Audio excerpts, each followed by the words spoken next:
Slijedi pregled kratkih vijesti.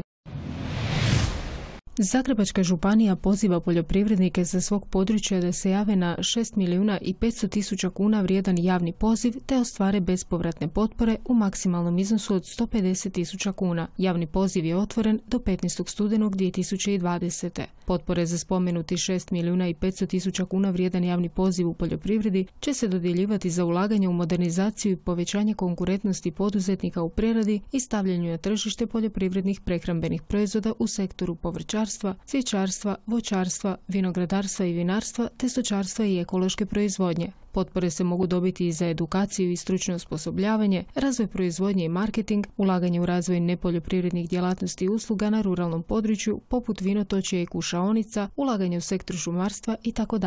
Poljoprivrednik može ostvariti bespovratnu godišnju potporu u iznosu od 150.000 kuna uz intenzitet potpore od 30 do 70% prihvatljivih troškova. Korisnici županijskih potpora mogu biti mikro, mala i srednja poduzeća, poduzetnici, pravne i fizičke osobe s područja Zagrebačke županije koji su ovisno o potpori za koju se prijavljuju upisani u upisnik poljoprivrednih gospodarstava u Zagrebačkoj županiji, upisnik šumoposjednika ili upisnik odnosno registar djelatnosti za koji traže potporu. Također sredstva su dostupne i za proizvođačke grupe ili organizacije registrirane sukladno Zakonu o uređenju tržišta poljoprivrednih proizvoda sa sjedištem na području Zagrebačke županije.